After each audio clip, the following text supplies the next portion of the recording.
నమస్తే welcome to తూతా media special story. Pamulaparthi Venkata Narasimha Rao షార్ట్కట్లో అతన్ని భారతీయులు ముద్దుగా పిలుచుకునే పేరు పివి. రాజకీయంగా ఎలాంటి బలము లేని వామనుడు, బక్కపలుచని బహుభాషా పండితుడు, నిరంతరము నిశ్శబ్దాన్ని కప్పుకున్న మౌనముని, అనుకోకుండా భారత ప్రధాని అయిన ఓ అద్భుతం, ప్రపంచపటంలో భారత్ తలెత్తుకునేలా చేసిన జాతిరత్నం, దేశ చరిత్రలోనే తనకంటూ ఓ ప్రత్యేక పేజీని లిఖించుకొని భారతరత్న అందుకున్న పివి జీవన ప్రస్థానం గురించి ఇవాళ తెలుసుకుందాం. పివి నరసింహారావు 1921 జూన్ 28న వరంగల్ జిల్లా నర్సంపేట మండలం లక్నేపల్లికి చెందిన నియోగి బ్రాహ్మణ దంపతులు సీతారామరావు రుక్మాబాయిలకు జన్మించారు. 3 ఏళ్ల వయసులో ఉమ్మడి కరీంనగర్ జిల్లా భీమదేవరపల్లి మండలం వంగర గ్రామానికి చెందిన పాములపర్తి రంగారావు రుక్మిణి దంపతులు పివిని దత్తత తీసుకున్నారు.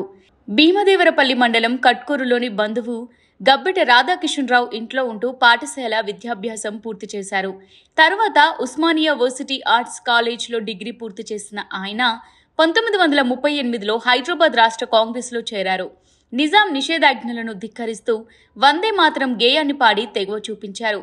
వెంటనే పివిని ఉస్మానియా వర్సిటీ నుంచి బహిష్కరించారు.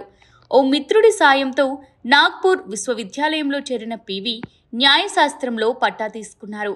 కొంతకాలం జర్నలిస్టుగా పనిచేస్తూ వచ్చారు. తన సోదరుడు పాములపర్తి సదాశివరావుతో కలిసి జయ విజయ అనే కలం పేరుతో కాకతీయ వారపత్రికకు వ్యాసాలు రాశారు.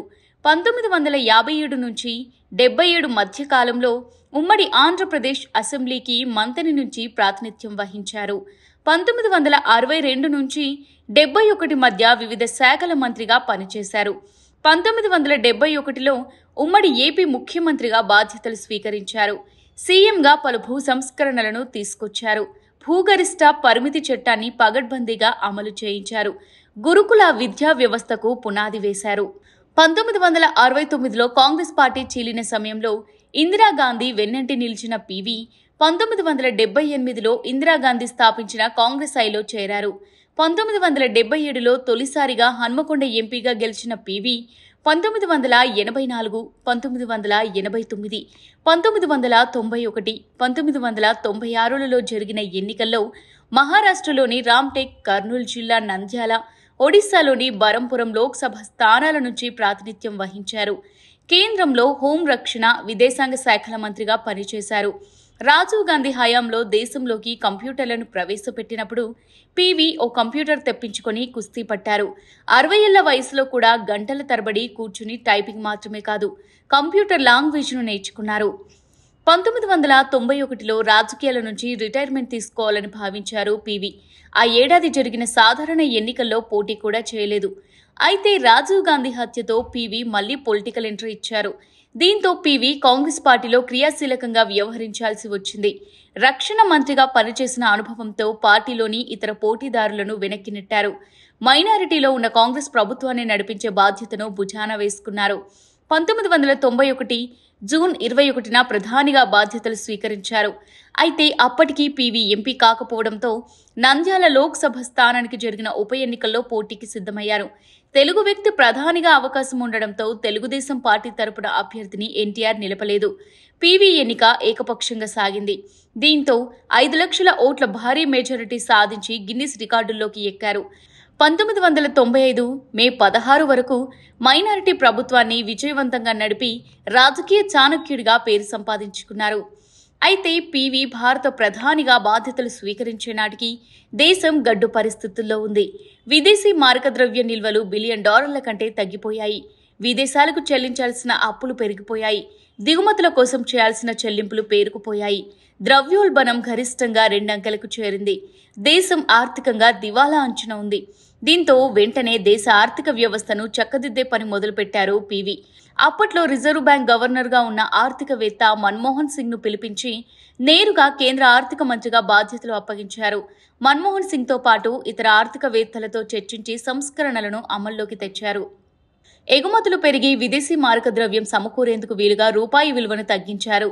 నెలలోనే రిజర్వ్ బ్యాంక్ వద్ద ఉన్న బంగారం నిల్వలను బ్యాంక్ ఆఫ్ ఇంగ్లాండ్లో తాకట్టు పెట్టి $400 మిలియన్ రుణం తెచ్చారు. సంచలనాలకు తెరలేపుతూ కొత్త పారిశ్రామిక విధానాన్ని ప్రకటించారు. విదేశీ పెట్టుబడులకు తలుపులు తెరిచారు. లైసెన్స్ల విధానాన్ని సరళీకృతం చేశారు. అన్ని రంగాల్లో ప్రభుత్వ సంస్థల గుత్తాధిపత్యాన్ని తగ్గిస్తూ ప్రైవేట్ సంస్థల స్థాపనకు అవకాశం కల్పించి నవశకానికి నాంది పలికారు. 1991 జూలై 24న ప్రవేశపెట్టిన దేశ బడ్జెట్లో అనేక సంస్కరణలను ప్రకటించారు. కార్పొరేట్ పన్ను పెంపు, టీడీఎస్ విధానం అమల్లోకి తేవడం, వంట గ్యాస్, కిరోసిన్, పెట్రోల్, ఎరువుల ధరల పెంపు, చక్కెరపై సబ్సిడీ తొలగింపు, దిగుమతుల పన్ను తొలగింపు వంటి విధానాలను అమల్లోకి తెచ్చారు. ఈ చర్యలతో పీవీ అంతర్జాతీయ ద్రవ్యనిధి సంస్థకు దేశాన్ని అమ్మేస్తున్నారన్న విమర్శలు ఎదుర్కొన్నారు. కానీ అతను వెనకడుగు వేయలేదు. పార్టీలో, ప్రభుత్వంలో అసమ్మతివాదులను ఒప్పిస్తూ ధైర్యంగా సంస్కరణలను కొనసాగించారు. ఎగుమతుల కోసం ప్రత్యేక వాణిజ్య విధానాన్ని తేవడంతో పాటు చిన్న సంస్థలకు ప్రోత్సాహకాలు అందించారు. ఈ చర్యలన్నింటి ఫలితంగా 2.5 ద్రవ్యోల్బణం 17% నుంచి 8.5% తగ్గింది. $1 బిలియన్ లోపే ఉన్న విదేశీ మారక ద్రవ్య నిల్వలు $15 బిలియన్ చేరాయి. ద్రవ్యలోటు 8.4 నుంచి 5.7% తగ్గింది. ఎగుమతులు రెండింతలయ్యాయి. వృద్ధి రేటు 4% పెరిగింది. అక్కడి నుంచి ఇక భారత్ వెనక్కి తిరిగి చూసుకునే పరిస్థితి తలెత్తలేదు. ఇప్పుడు ప్రపంచంలోని అతిపెద్ద ఆర్థిక వ్యవస్థల్లో 5వ స్థానానికి చేరింది. దీనంతటికీ ఆనాడు పీవీ వేసిన ఆర్థిక సంస్కరణలే పునాది అని చెప్పవచ్చు. ఆర్థికంగా, అభివృద్ధి పరంగా దేశాన్ని ఒక తీరానికి చేర్చిన, తాను నిర్వహించిన పదవులకు వన్నె తెచ్చిన పీవీ నరసింహారావు 83 ఏళ్ల వయసులో 2004 డిసెంబర్ 23న దేశ రాజధాని ఢిల్లీలో కన్నుమూశారు. తాజాగా దేశ అత్యున్నత పురస్కారమైన భారతరత్న పీవీకి వరించిందని ప్రధాని మోదీ ప్రకటించడంతో మరోసారి వార్తల్లో నిలిచారు. ఇది ఇవాల్టి స్పెషల్ స్టోరీ. మరో స్పెషల్ స్టోరీతో మళ్ళీ కలుద్దాం. Keep watching Dhruta media.